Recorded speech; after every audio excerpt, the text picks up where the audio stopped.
پھر مجھے بچوں کے رونے کی آواز آئی. جیسی بچوں کے رونے کی آواز آئی تو میں سے شاید بچے اڑ گئے اور میں بیڈ روم میں داخل ہوا. میری وائف جو تھی بستر پہ ہی وہ سیدھی لیٹی ہوئی تھی, موشن لیس.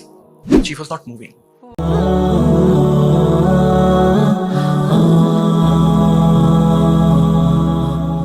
ایک بار ایک شیخ مسجد میں خطبہ دے رہے تھے اور خطبہ دیتے دیتے خدیجہ رضی اللہ عنہ کی بات آئی. ان کے اوپر انہوں نے خطبہ دیا کہ نبی کریم صلی اللہ علیہ وسلم کا ان سے کیسا رشتہ تھا. خطبے کے بعد ایک شخص ان کے پاس آتا ہے, سچا قصہ ہے, اور کہتا ہے شیخ the خطبہ of yours has really moved me. آج کا آپ کا جو خطبہ تھا میں اندر سے میں ہل گیا. اس خطبے نے مجھے جھنجھوڑ کے رکھ دیا. تو ویسے تو بہت سے لوگ خطبے کی تعریف کرتے ہیں, لیکن جس انداز میں اس شخص نے اس شیخ کے سامنے کہا کہ یہ خطبہ اٹ ایکچولی میرے دل کو چھو کے رہ گیا. تو شیخ نے پوچھا کیا ہوا ایسا, کچھ بتائیں گے تو مجھے. اور پھر وہ بیٹھا, اس نے بتایا کہ شیخ ویسے تو میں بہت ہی اچھی فیملی سے ہوں جہاں قرآن, ذکر, حدیث, حلقہ یہ ساری چیزیں ہوتی ہیں, لیکن پچھلے 1 سال میں آج میں نے پہلی بار نماز پڑھی ہے. This is the first time I prayed since last 1 year. تو سے مجھے ایسا کیوں؟ اسے کہ شیخ میں امریکہ میں ایز اے اسٹوڈنٹ بھی تھا اور کما بھی رہا تھا. بہت ٹف لائف تھی, لیکن مجھے لگ رہا تھا کہ چیزیں جو ہیں دھیرے دھیرے سیٹل ہو رہی ہیں. 30 سال کی میری عمر تھی, میری ایک بیوی تھی, ہمارے 2 بچے تھے, اور دھیرے دھیرے چیزیں جو تھیں وہ سیٹل ہو رہی تھیں. اب مجھے انٹرنشپ کے لیے مجھے پیسہ بھی ملنے لگا تھا.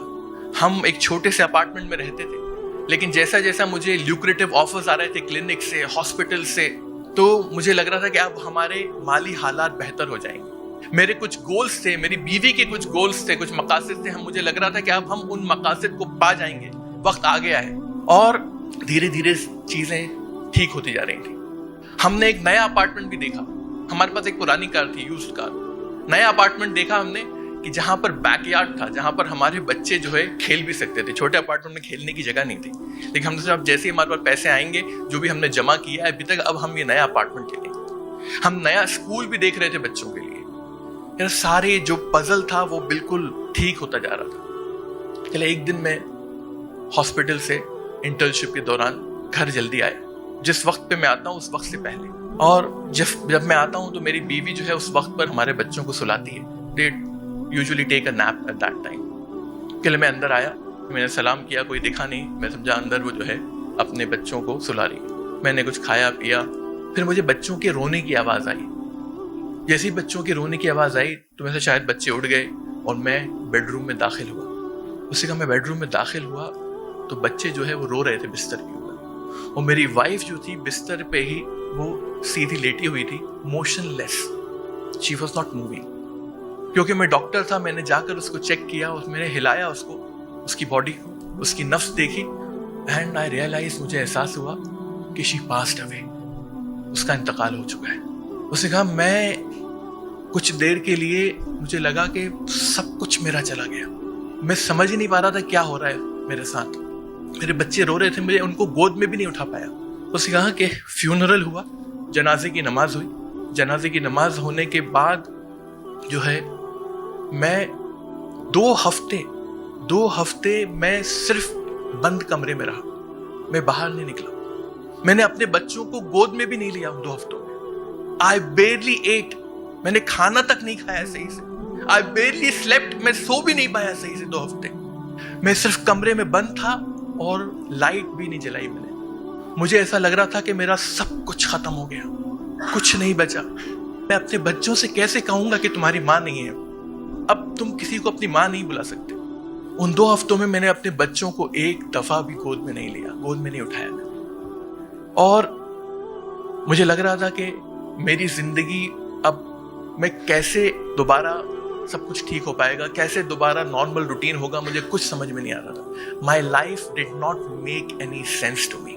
اور کہہ رہا تھا کہ اس میری وائف کی موت کے بعد ایک چیز جو میرے ساتھ ہوئی, آئی لاسٹ مائی ایمان. میرا اللہ پر ایمان چلا گیا. کہ میرا بھائی جو تھا وہ ماشاءاللہ دینی تھا, اور وہ اس نے اس دوران جب میں انکیپیبل تھا اپنے بچوں کو ٹیک کیئر کرنے کے لیے, میرے بھائی نے میرے بچوں کی دیکھ بھال کی. اور میرا بھائی ہمیشہ مجھ سے کہتا تھا